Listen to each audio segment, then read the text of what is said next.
Hello friends, ಇವತ್ತಿನ ಈ ವಿಡಿಯೋದಲ್ಲಿ ತುಂಬ ಜನರು ರಿಕ್ವೆಸ್ಟ್ ಮಾಡ್ತಾಯಿದ್ರು income tax canteen attendant requirement 10ನೇ ತರಗತಿ ಇದು 10ನೇ ತರಗತಿ ಅಭ್ಯರ್ಥಿಗಳಿಗೂ ಕೂಡ ಕೇಂದ್ರ ಸರ್ಕಾರದ ಉದ್ಯೋಗಾವಕಾಶಗಳು ಲಭ್ಯವಿದ್ದು ವಿಡಿಯೋವನ್ನು ಸ್ಕಿಪ್ ಮಾಡದೆ ನೋಡಿ. ನಮಸ್ಕಾರ ಸ್ನೇಹಿತರೆ, ನಮ್ಮ ಚಾನಲ್ಗೆ ನಿಮ್ಮೆಲ್ಲರಿಗೂ ಹೃತ್ಪೂರ್ವಕ ಸ್ವಾಗತ. ಇಂದಿನ ವಿಡಿಯೋದಲ್ಲಿ 10ನೇ ತರಗತಿ ಪಾಸ್ ಅಭ್ಯರ್ಥಿಗಳಿಗೆ ಕೇಂದ್ರ ಸರ್ಕಾರದ ಒಂದು ಉತ್ತಮ ಉದ್ಯೋಗಾವಕಾಶದ ಬಗ್ಗೆ ಸಂಪೂರ್ಣ ಮಾಹಿತಿಯನ್ನು ತಿಳಿದುಕೊಳ್ಳೋಣ.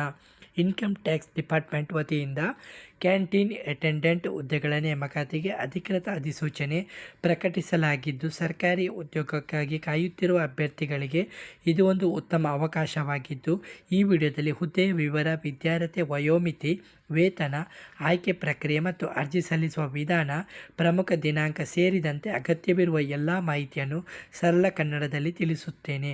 ಆದ್ದರಿಂದ ಈ ವಿಡಿಯೋವನ್ನು ಕೊನೆಯವರೆಗೂ ತಪ್ಪದೆ ನೋಡಿ. ಮೊದಲಿಗೆ ನೇಮಕಾತಿ ನಡೆಸುತ್ತಿರುವ ಸಂಸ್ಥೆಯ ಬಗ್ಗೆ ತಿಳಿದುಕೊಳ್ಳೋಣ. ಈ ನೇಮಕಾತಿಯನ್ನು ಇನ್ಕಮ್ ಟ್ಯಾಕ್ಸ್ ಡಿಪಾರ್ಟ್ಮೆಂಟ್ ನಡೆಸುತ್ತಿದ್ದು, ಹುದ್ದೆಯ ಹೆಸರು ಕ್ಯಾಂಟೀನ್ ಅಟೆಂಡೆಂಟು. ಇದು ಕೇಂದ್ರ ಸರ್ಕಾರದ ಉದ್ಯೋಗವಾಗಿದ್ದು, ಭಾರತದೆಲ್ಲೆಡೆ ಅರ್ಹ ಅಭ್ಯರ್ಥಿಗಳು ಅರ್ಜಿಯನ್ನು ಸಲ್ಲಿಸಬಹುದು. ಪುರುಷರು ಹಾಗೂ ಮಹಿಳೆಯರು ಇಬ್ಬರು ಕೂಡ ಅರ್ಹರಾಗಿದ್ದು, ಇದೀಗ ವಿದ್ಯಾರ್ಹತೆ ಬಗ್ಗೆ ನೋಡೋಣ. ವಿದ್ಯಾರ್ಹತೆ: ಅರ್ಜಿ ಸಲ್ಲಿಸುವ ಅಭ್ಯರ್ಥಿಗಳು ಇದು ಶಿಕ್ಷಣ ಮಂಡಳಿಯಿಂದ 10ನೇ ತರಗತಿ ಉತ್ತೀರ್ಣ ಆಗಿರಬೇಕು. ಹೆಚ್ಚಿನ ವಿದ್ಯಾರ್ಹತೆ ಹೊಂದಿರುವ ಅಭ್ಯರ್ಥಿಗಳು ಕೂಡ ಅರ್ಜಿಯನ್ನು ಸಲ್ಲಿಸಬಹುದು. ಆದರೆ ಕನಿಷ್ಠ ಅರ್ಹತೆ 10ನೇ ತರಗತಿ ಪಾಸ್ ಆಗಿರುವುದು ಕಡ್ಡಾಯ. ಈ ಹುದ್ದೆಗೆ ಆಯ್ಕೆಯಾದ ಅಭ್ಯರ್ಥಿಗಳಿಗೆ ವೇತನ 18ರಿಂದ 56,900ರವರೆಗೆ ಇರುತ್ತದೆ. ಇದರ ಜೊತೆಗೆ ಕೇಂದ್ರ ಸರ್ಕಾರದ ನಿಯಮಾನುಸಾರ ವಿವಿಧ ಭತ್ಯೆಗಳು ಮತ್ತು ಇತರ ಸೌಲಭ್ಯಗಳು ದೊರೆಯಬಹುದು. ಹೆಚ್ಚಿನ ಮಾಹಿತಿಗಾಗಿ ಅಧಿಕೃತ ಅಧಿಸೂಚನೆಯನ್ನು ಪರಿಶೀಲಿಸಬಹುದು. ಸರಿ, ಇದೀಗ ವಯೋಮಿತಿ ಬಗ್ಗೆ ನೋಡೋಣ. ಅರ್ಜಿ ಸಲ್ಲಿಸುವ ಅಭ್ಯರ್ಥಿಗಳು ಕನಿಷ್ಠ ವಯಸ್ಸು 18 ವಯಸ್ಸಾಗಿರಬೇಕು. ಗರಿಷ್ಠ ವಯಸ್ಸು 25 ವರ್ಷ. ಮೀಸಲಾತಿ ವರ್ಗಗಳಿಗೆ ಸರ್ಕಾರದ ನಿಯಮಗಳ ಪ್ರಕಾರ ವಯೋಮಿತಿಯಲ್ಲಿ ಸಡಿಲಿಕೆ ದೊರೆಯುತ್ತದೆ.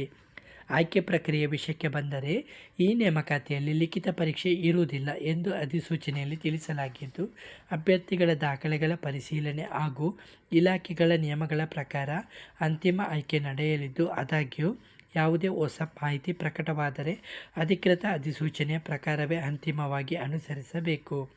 ಅರ್ಜಿ ಸಲ್ಲಿಸಲು ಬೇಕಾಗುವ ಪ್ರಮುಖ ದಾಖಲೆಗಳು: ನಿಮ್ಮಲ್ಲಿರುವಂಥ ಇತ್ತೀಚಿನ passport size photo, signature, Aadhaar card, 10ನೇ ತರಗತಿಯ ಪ್ರಮಾಣ ಪತ್ರ, ವಯಸ್ಸಿನ ಪುರಾವೆ ಮತ್ತು ಜಾತಿ ಪ್ರಮಾಣ ಪತ್ರ ಅಗತ್ಯವಿದ್ದರೆ ಮತ್ತು ಇತರೆ ಅಗತ್ಯ ದಾಖಲೆಗಳು. ಒಂದು ವೇಳೆ ನಿಮ್ಮಲ್ಲಿ ಎಕ್ಸ್ಪೀರಿಯನ್ಸ್ ಇದ್ದರೂ ಅದನ್ನು ಕೂಡ ಮೆನ್ಷನ್ ಮಾಡಿ. ಅರ್ಜಿ ಸಲ್ಲಿಸುವಾಗ ಎಲ್ಲ ದಾಖಲೆಗಳನ್ನು ಸ್ಪಷ್ಟವಾಗಿ ಸ್ಕ್ಯಾನ್ ಮಾಡಿ ಅಪ್ಲೋಡ್ ಮಾಡೋದು ಮುಖ್ಯ. ಅಂದರೆ ಕಲರ್ ಕಾಪಿಯನ್ನು ನೀವು ಅಪ್ಲೋಡ್ ಮಾಡಬೇಕಾಗುತ್ತೆ. ಇದೀಗ ದಿನಾಂಕಗಳ ಬಗ್ಗೆ ತಿಳಿದುಕೊಳ್ಳೋಣ. ಆನ್ಲೈನ್ ಅರ್ಜಿ ಪ್ರಾರಂಭವಾಗುವ ದಿನಾಂಕ 11 ಆಗಸ್ಟ್ 2026 ಆಗಿದ್ದು, ಅರ್ಜಿ ಸಲ್ಲಿಸುವ ಕೊನೆಯ ದಿನಾಂಕ 31 ಆಗಸ್ಟ್ 2026 ಆಗಿದ್ದು, ಕೊನೆಯ ದಿನದವರೆಗೆ ಕಾಯದೆ ಸಾಧ್ಯವಾದಷ್ಟು ಬೇಗ ಅರ್ಜಿಯನ್ನು ಸಲ್ಲಿಸುವುದು ಉತ್ತಮ. ಕೊನೆಯ ದಿನಗಳಲ್ಲಿ ವೆಬ್ಸೈಟಲ್ಲಿ ಹೆಚ್ಚಿನ ಟ್ರಾಫಿಕ್ ಇರುವುದರಿಂದ ತೊಂದರೆಗಳು ಉಂಟಾಗುವ ಸಾಧ್ಯತೆ ಇರುತ್ತದೆ. ಈಗ ಅರ್ಜಿ ಸಲ್ಲಿಸುವ ವಿಧಾನವನ್ನು ನೋಡೋಣ. ಮೊದಲಿಗೆ ಅಧಿಕೃತ ವೆಬ್ಸೈಟಿಗೆ ಭೇಟಿ ನೀಡಬೇಕು.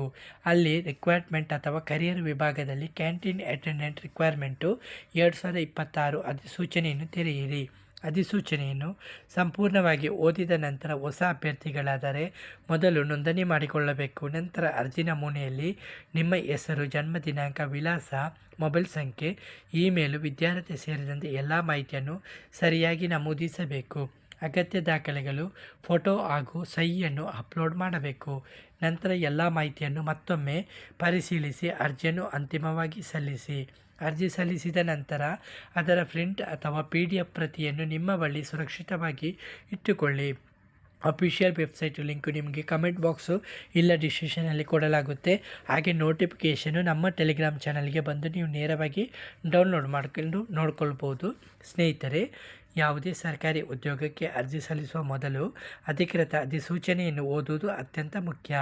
ಸಾಮಾಜಿಕ ಜಾಲತಾಣಗಳಲ್ಲಿ ಹರಡುವ ಮಾಹಿತಿಯನ್ನು ಮಾತ್ರ ನಂಬಬೇಡಿ. ಅಧಿಕೃತ ವೆಬ್ಸೈಟಲ್ಲಿ ಪ್ರಕಟವಾಗಿರುವ ಮಾಹಿತಿಯನ್ನು ಮಾತ್ರ ಅಂತಿಮ ಎಂದು ಪರಿಗಣಿಸಿ. ನೀವು 10ನೇ ತರಗತಿ ಪಾಸ್ ಆಗಿದ್ದರೆ ನಿಮ್ಮ ಮನೆಯವರು, ಸ್ನೇಹಿತರು ಅಥವಾ ಸಂಬಂಧಿಕರಲ್ಲಿ ಯಾರಾದರೂ ಸರ್ಕಾರಿ ಉದ್ಯೋಗಕ್ಕೆ ಕಾಯುತ್ತಿದ್ದರೆ ಈ ಮಾಹಿತಿಯನ್ನು ಅವರೊಂದಿಗೆ ತಪ್ಪದೆ ಹಂಚಿಕೊಳ್ಳಿ. ಈ ಒಂದು ವಿಡಿಯೋ ಅವರ ಜೀವನದಲ್ಲಿ ಒಳ್ಳೆಯ ಅವಕಾಶವನ್ನು ತಂದುಕೊಡಬಹುದು. ಇಂತಹ ಕೇಂದ್ರ ಸರ್ಕಾರ, ರಾಜ್ಯ ಸರ್ಕಾರ, work from home, private job, research job ಹಾಗೂ ಹೊಸ ನೇಮಕಾತಿಗಳ ಮಾಹಿತಿಯನ್ನು ಪ್ರತಿದಿನ ಕನ್ನಡದಲ್ಲಿ ಪಡೆಯಲು ನಮ್ಮ ಚಾನಲನ್ನು ಸಬ್ಸ್ಕ್ರೈಬ್ ಮಾಡಿ, ಬೆಲ್ಲೈಕನನ್ನು ಒತ್ತುವುದನ್ನು ಮರಿಬೇಡಿ. ಈ ವಿಡಿಯೋ ನಿಮಗೆ ಉಪಯುಕ್ತವಾಗಿದ್ದರೆ ಒಂದು ಲೈಕ್ ಮಾಡಿ, ನಿಮ್ಮ ಅಭಿಪ್ರಾಯವನ್ನು ಕಮೆಂಟಲ್ಲಿ ತಿಳಿಸಿ ಮತ್ತು ಸ್ನೇಹಿತರೊಂದಿಗೂ ಹಂಚಿಕೊಳ್ಳಿ. ಮುಂದಿನ ವಿಡಿಯೋದಲ್ಲಿ ಮತ್ತೊಂದು ಹೊಸ ಉದ್ಯೋಗ ಮಾಹಿತಿಯೊಂದಿಗೆ ಭೇಟಿಯಾಗೋಣ. ಧನ್ಯವಾದಗಳು. ಶುಭ ದಿನ.